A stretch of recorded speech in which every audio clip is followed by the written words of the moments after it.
그리고 파리 올림픽에 우리의 또 한 명의 마스코트가 있습니다. 바로 탁구 삐약이 신유빈 선수에 대해서 사실은 실력도 실력이지만 매너, 태도, 인성까지 좀 많이 화제가 되고 있는데요. 안지영 기자님. 기자들이 동메달 딴 이후에 여러 인터뷰를 통해서 경기 끝나고 물어봤더니 오히려 되레 반문을 했다고 하더라고요. 안 힘드세요? 괜찮으세요? 식사는 다 하고 계세요? 이게 오늘 유튜브 내내 꽤 화제가 됐습니다. 네, 도쿄올림픽 때는 예비 스타였다면 이제는 완연한 스타가 됐는데 신유빈 선수에 대해서는 동메달을 따기 전부터 추진이 몰렸습니다. 근데 동메달을 딴 후에는 더욱더 추진이 몰리는데 취재 경쟁도 상당하거든요. 근데 오히려 취재진을 챙기는 모습, 식사는 했는지, 지금 현장 취재하는데 힘들진 않은지를 물었다는 거죠. 그러니까 취재진 입장에서는 오히려 우리가 물어야 될 걸 너가 물어보는 게 너무 신기하다는 반응을 보였고요. 근데 저희가 지금 삐약이라고 하는데 더 이상 삐약은 아닙니다. 그때만 해도 10대인데 지금은 20대가 됐거든요. 예전에 이 기합을 줄 때마다 삐약 같은 소리가 들렸는데 이젠 그런 소리는 들리지 않고요. 근데 중요한 거는 신유빈 선수 나이가 문제가 아니라 굉장히 주변 사람들을 잘 챙긴다는 겁니다. 이번에도 혼합복식에서 임종훈 선수와 호흡을 맞췄죠. 임 선수와 연습 때 복대를 차고서 해야 될 정도로 부상도 심했었는데 그럼에도 불구하고 본인이 동메달을 딸 수 있었던 거는 혼자 하는 게 아니니까 신유빈이 곁에 있었기 때문에 가능했다고 얘기를 했습니다. 그 정도로 든든하게 동료를 지켜주는 대한민국 국가대표로서 확실하게 자리매김했다고 볼 수 있습니다. 안 기자님께 하나 더요. 근데 이제 식사 다 하고 계세요? 오히려 취재진에게 안부를 묻는 것들. 근데 실제로 경기장 안에서 물론 귀여운 여러 캐릭터도 있습니다만 먹는 장면들이 유독 많이 포착됐던 신유빈 선수기도 했어요. 자, 근데 중요한 게 뭐냐면요.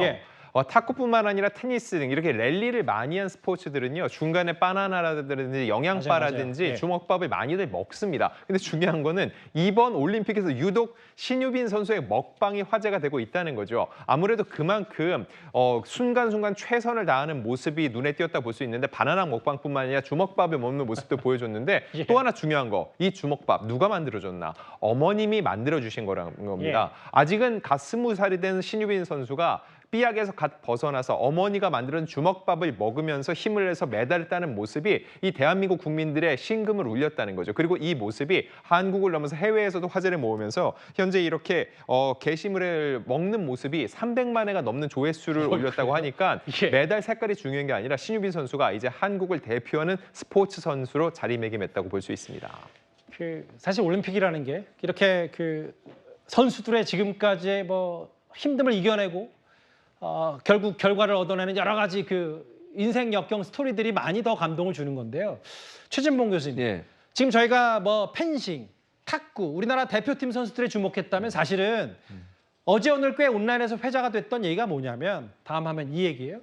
우리 김우진 선수와 맞붙었던 차드, 이스라엘 마다의 선수가 정말 올림픽 정신을 보여줘서 어떤 얘기 때문에 이렇게 회자가 되고 있는 거예요? 왜 그러냐면요. 이스라엘 마다이 선수는 차드라고 하는 아프리카 최빈국에서 온 선수예요. 이 선수가 2008년에 양궁을 독학을 했다는 거예요. 그리고 심지어는요. 가슴 보호대도 없는 열악한 환경에서 본인 스스로가 연습을 한 거예요.